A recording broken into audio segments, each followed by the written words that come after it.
بسم الله الرحمن الرحيم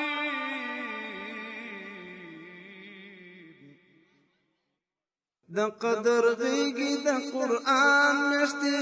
زما معشوق د رمضان میاشتې زما معشوق د رمضان میاشتې د قدر غیږی د قرآن میاشتې د روژې فضیلتونه.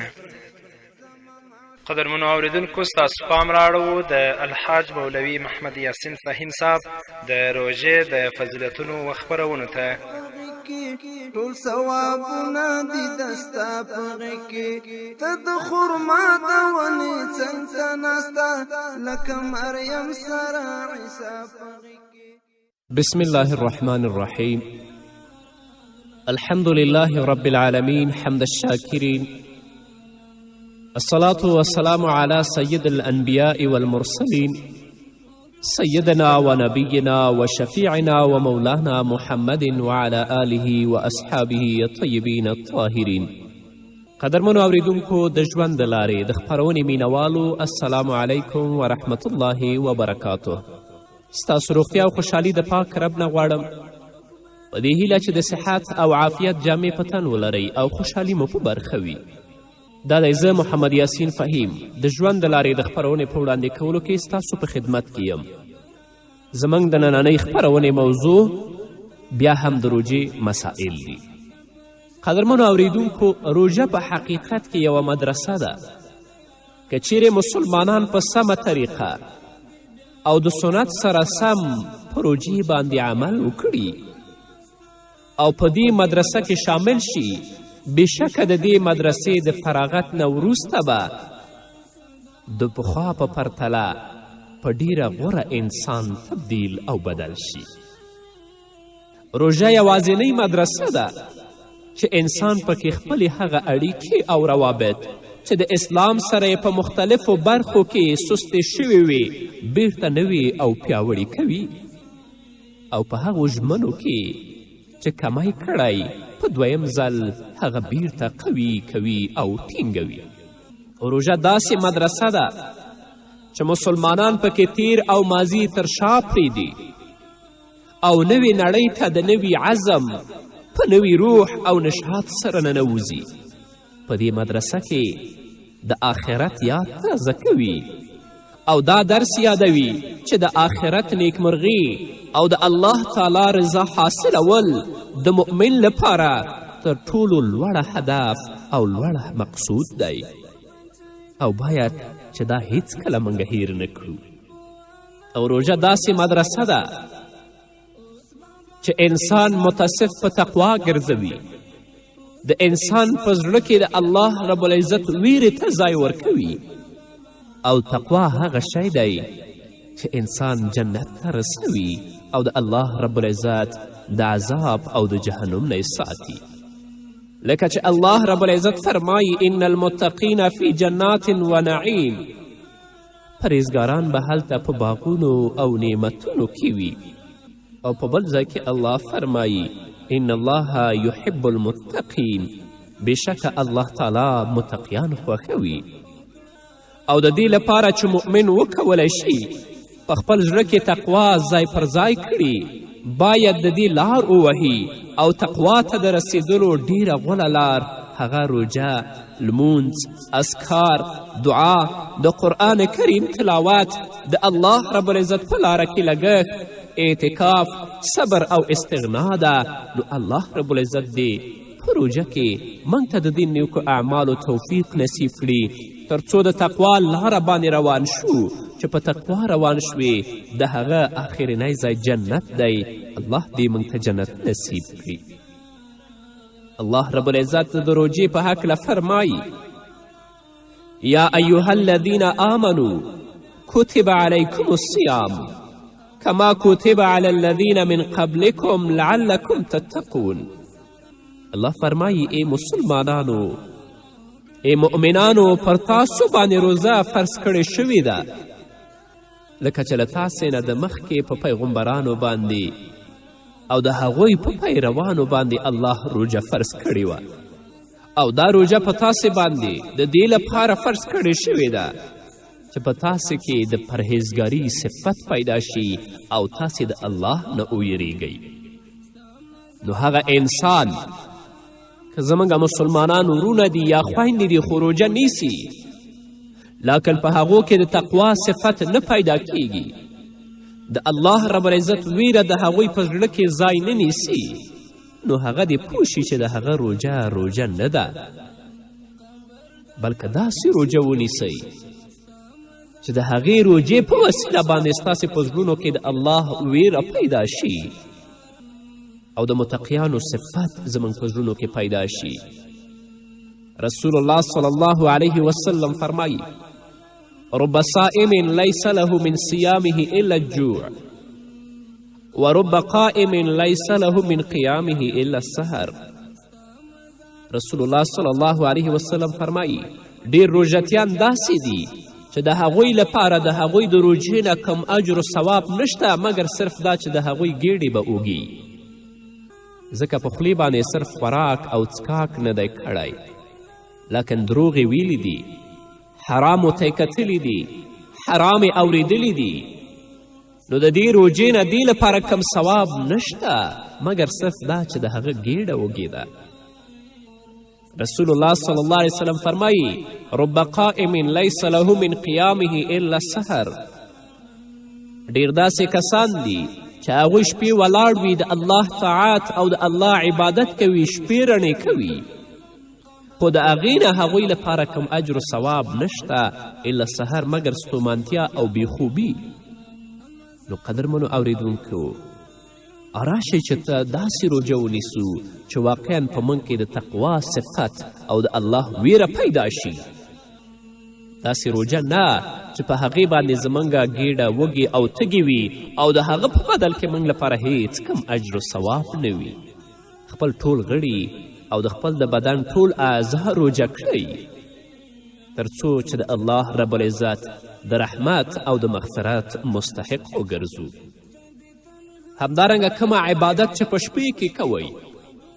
ستاسې مقصود او ستاسو هدف دی د الله رضا وي، که هغه تلاوت وي، که تراویح وي، که د تهجد منځونه وي یا د الله رب العزت اذکار وي، په هغې کې صرف د الله رضا مطلوب او هدف وګڼئ او د دې لپاره یې وکړئ چې دا د رحمت میاشت ده، دا د مغفرت میاشت ده، دا د برکتونو میاشت ده، په دې هیله چې الله زما ګناهونه معاف کړي او تل لپاره ماته د نیکو اعمالو توفیق راکړي.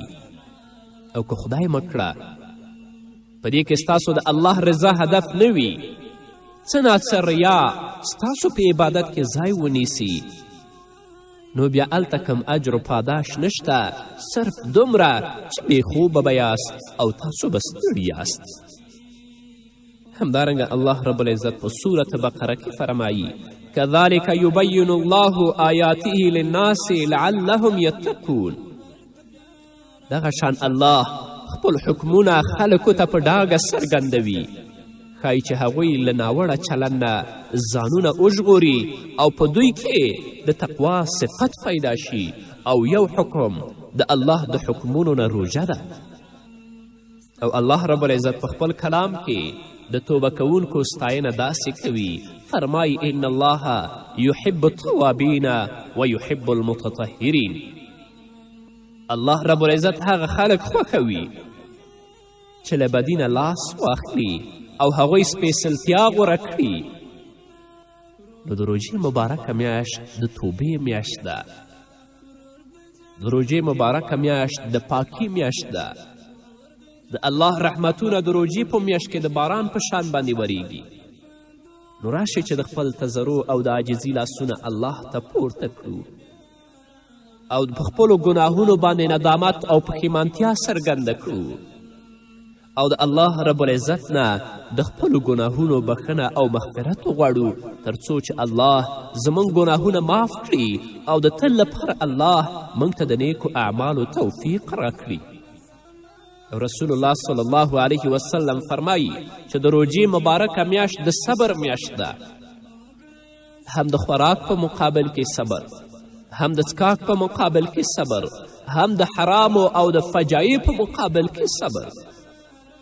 نو چا چې صبر وکړه رسول الله فرمایي چې وثواب الصبر الجنه د صبر ثواب چې دی هغه جنت دی او الله رب العزت د صبر کوونکو په هکله فرمایي واصبروا ان الله مع الصابرین له زغم او د صبر نه کار واخلئ په یقیني توګه الله رب العزت د صابرانو ملګری دی نو که غواړئ چې الله رب العزت معیت حاصل کړئ او د الله رب العزت ملګرتیا د خپله کړئ نو راشئ داسې روژه ونیسئ چې په واقعي توګه د الله رب العزت د مغفرت او د رحمت مستحق وګرځو 11 میاشتې موږ خوراک وکړه او څښاک هم وکړه راشئ دا یو میاشت د الله لپاره خوراک پرېږدئ څښاک پرېږدئ او همدارنګه هغه ناوړه خبرې او ناوړه اعمال چې مخکې د روژې نه په هغې باندې موږ اخته وو د الله لپاره هغه پرېږدئ دروغ پرېږدو غیبت پرېږدو تهمت پرېږدو همدارنګه ناوړه خبرې پرېږدو د حرامو اوریدل پرېږدو د حرامو کتل پرېږدو هغه لارې چې په هغه باندې الله ناراضه کیږي او د الله د لعنت او د غضب سبب ګرځي هغه لارې پرېږدو هغه لارې غوره کړو چې په هغه باندې الله زموږ نه راضي کیږي په ځانګړې توګه په دې مبارکه میاشت کې چې د الله د رحمت او د مغفرت میاشت ده او که خدای مکړه په دې میاشت کې بیا هم منګه د متقیانو او د تقوا صفت خپل نه که بلکې بیا هم په بدبختیو باندې اخته وو نو رسول الله صلی الله علیه وسلم فرمایي ازلی بدبخت هغه انسان دی چې په دې مبارکه میاشت کې هم هغه د الله رب العزت د بخښنې او د الله رب العزت د رحمت نه محروم پاتې وي الله رب العزت دې موږ هیڅکله نه محروموي الله رب العزت دې زموږ خویندو ته همدارنګه زموږ میندو ته او زموږ ورونو او همدارنګه زموږ پلرونو مشرانو ته د نیکو اعمالو توفیق ورکړي د دې ترڅنګ چې الله هغوی ته د نیکو اعمالو توفیق ورکړي چې زموږ په کورنۍ کې نور هغه کسان چې هغوی لا دین سره پوره آشنایی نه لري هغوی د الله دین ته وهڅوي د الله د وعد و وعید نه خبر کړي تر څو چې الله په موږ باندې زموږ په کورنۍ باندې زموږ په خویندو او میندو باندې خپل رحم او د خپل کرم وکړي او الله د تقوا او د متقیانو صفت په موږ کې پیدا کړي په دې هیله نور به م واورو خو د یوې دمې نه وروسته لکه له ګل سره هوا په غېږ کې ټول ثوابونه دي د ستا په غېږ کې ته د خرما د ونې څنګ ته ناسته لکه مریم سره عیسی په غېږ کې د برکت او د ایمان میاشتې زما معشوق د رمضان میاشتې د برکت او د ایمان میاشتې زما معشوق د رمضان میاشتې قدرمنو اوریدونکو بیا هم زموږ سلامونه او نیکې هیلې ومنئ حضرت ابي هريره رضی الله عنه فرمایي قال رسول الله صلى الله عليه وسلم إن الله قال وما يزال عبدي يتقرب إلي بالنوافل حتى أحبه وفي رواية أنا معه إذا ذكرني رسول الله صلی الله علیه وسلم فرمایي چې الله رب العزت فرمایلی بنده تل د نوافلو په ادا کولو ماته ځان را نږدې کوي تر دې چې زه د هغه سره مینه کوم او په بل حدیث کې رسول الله صلی الله علیه وسلم نه روایت دی فرمایي انا معه اذا ذکرني الله وایي زه د هغه سره یم کله چې ما یادوي نو د روژې په میاشت کې لکه څنګه چې فرضي عبادات موږ او تاسو ادا کوو همدارنګه نفلي عباداتو کې باید ډیر کوشش وکړو ځکه الله وایي چې بنده په نفلي عباداتو ماته ځان را نږدې کوي تر دې چې هغه سره زه مینه کوم نو چا سره چې الله مینه وکړي نو د دې نه لویه کامیابي او لویه سرفرازي بله نشته نو د روژې مبارکه میاشت یوازینۍ وسیله ده چې انسان د تقوا او پرهیزګاري په لار پر مخ بیایي په دې شرط چې د رمضان روژه د سنت طریقې سره سم ادا کړي په دې صورت کې به د مسلمان په وړاندې د تقوا او پرهیزګاري ټولې لارې خلاصې او برسیره شي او د دې آثارو ته به یې په زړه کې ځای ورکړي او د روژې په پای کې به د مؤمن زړه د تقوا او یقین په نور باندې ډک او روښانه شي د روژې له سنتو څخه پیشنمای او سحري ده د هغه خوراک دی چې د شپې له نیمایي څخه وروسته تر سبا راختلو پورې خوړل کیږي، چې د دې په باره کې رسول الله صلی الله علیه وسلم فرمایلی تسحروا فإن فی السحور برکه. رسول الله وایي تاسې سحري او پیشنمای کوئ ځکه په سحري کې برکت دی. مؤمن د پیشنمي د خوړلو لپاره د سهار څخه مخکې بیدار وي، ویښ وي او د دې آداب چې د اودس، لمونځ او استغفار څخه عبارت دي ډیر ښه طریقه باندې هغه پر ځای راوړي او د سبا راختلو نه وروسته د مسجد په لور روانیږي او د سهار لمونځ ادا کوي او د سهار لمانځه له سنتو څخه هغه وروسته هغه مسنون اذکار کوي چې هغه د رسول الله صلی الله علیه وسلم په احادیثو ثابت دي. لکن له بده مرغه زمونږ اکثر رونه او خویندې د غفلت په خوبونو باندې پراته دي. هغه سحري او پیشنمی چې رسول الله هغه برکت ګڼلی د هغې نه ځان محرومه کوي او که راپاڅي نیم ویښ او نیم ویده هغه خوراک وکړي او بیرته د خپل بسترې او د خپل خوب ځای ته ځي. نه، چې کله راپاڅئ اودس وکړئ، الله یاد کړئ، استغفار ووایئ، چې کله خوراک وکړه د هغه نه وروسته د سهار د مانځه انتظار باسئ، چې کله سنت وکړل هغه مسنون اذکار چې د رسول الله د احادیثو نه ثابت دي هغه ووایئ. مونځ په جمع سره د نارینهو لپاره په جومات کې او ښځې په کور کې ادا کړي تر څو چې واقعا د الله رب العزت د مغفرت او د رحمت مستحق وګرځو. دا د غفلت خوبونه تر څه وخته پورې؟ د روژې یو بل سنت د روژه ماتې پر وخت دعا کول دي، ځکه چې په دې وخت کې د روژتي دعا قبلیږي او دا به چې اللهم لک صمت وعلى رزقک افطرت وبک آمنت وعلیک توکلت. ای الله ستا لپاره مې روژه نیولې ده، ستا په روزي زه روژه ماتوم او پر تا مې ایمان راوړی دی. د روژه ماتې په وخت کې به ډیر نه ورخطا کیږو، بلکې د روژه ماتې نه 15 دقیقې 10 دقیقې مخکې خپل تضرع او عاجزي لاسونه الله ته پورته کړئ او د الله رب العزت نه خپل د ګناهونو بخښنه وغواړئ او د راتلونکي لپاره د نیک اعمال توفیق ځان لپاره د خپل کورنۍ لپاره د الله نه وغواړئ. هیله ده چې الله رب العزت زموږ دعاګانې قبولې کړي. خو زموږ نه په اکثرو وختونو کې هغه دعاګانې هیرې دي، بلکې دا انتظار باسو چې کله اذان کیږي او د هغه خوراک نه موږ استفاده وکړو. د روژې بل سنت د تراویح لمونځ دی چې مسلمانان د ماسخوتن د لمانځه څخه وروسته په جمع سره ادا کوي، چې په دې کې ذکر د الله رب العزت د کلام تلاوت، رکوع، سجده او د الله له طرف نه انابت پر ځای راوړي. خو د دنیا کارونو ته موږ ښه آماده یو، کولی شو چې په ګرمي او په یخني کې هغه سر ته ورسوو، خو چې کله د تراویح لمونځ شي بیا دا وایو چې زه وس او توان نه لرم. نه راشه د روژې په مبارکه میاشت کې هغو عملونو ته مخه کړه چې الله رب العزت په تا باندې رحم او کرم وکړي. د روژې بل سنت د روژې په وروستنۍ لسیزه کې اعتکاف کول دي، چې په دې کې د مسلمان زړه په بشپړه توګه د دنیوي اړیکو څخه پرې کیږي او اخروي اعمالو ته فارغیږي. د روژې بل سنت د قرآن کریم تلاوت کول دي او په کمه اندازه چې نه وي باید هر مسلمان رور او زموږ مسلمانانې خویندې د روژې په مبارکه میاشت کې یو ځل باید قرآن ختم کړي. د قرآن کریم د تلاوت سربیره باید د قرآن کریم تعلیم او د قرآن کریم تفسیر هم په دې میاشت کې هیر نه کړو، ځکه چې جبرائیل علیه السلام به په دې میاشت کې تشریف راوړو او رسول الله صلی الله علیه وسلم ته به قرآن شریف تکرارولو تر څو یې یاد کړي او رسول الله صلی الله علیه وسلم په زړه کې ځای ونیسي. نو په هغه ځای کې چې د تفسیر حلقې دي، د ترجمې حلقې دي، په هغې کې اشتراک وکړئ او د الله رب العزت د کلام او د هغه د واقعیت او د مفاهیمو نه ځان خبر کړئ. د روژې له سنتو څخه د الله رب العزت په لاره کې لګښت کول او خرچ کول دي.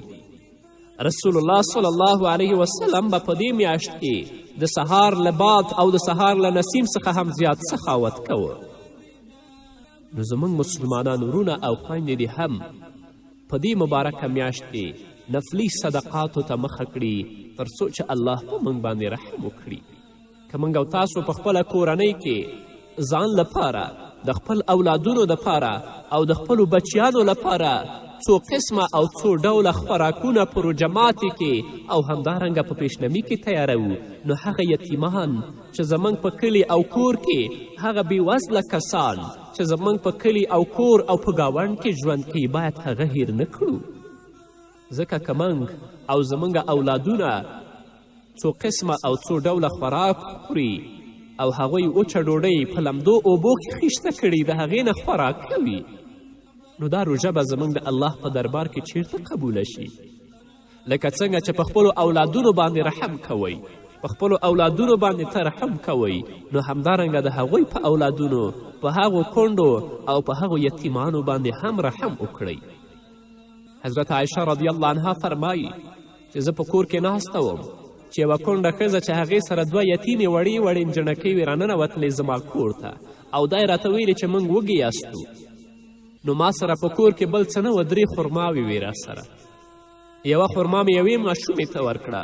بله خرما مې بلې ماشومې ته ورکړه، او یوه خرما مې د دوی مور ته ورکړه. هغې ماشومې خرما وخوړله او دې بلې ماشومې، خو مور یې هغه زړی ترې لرې که او خرما یې پورته کړه چې ویې خوري، دې ماشومانو لاس ور واچوه.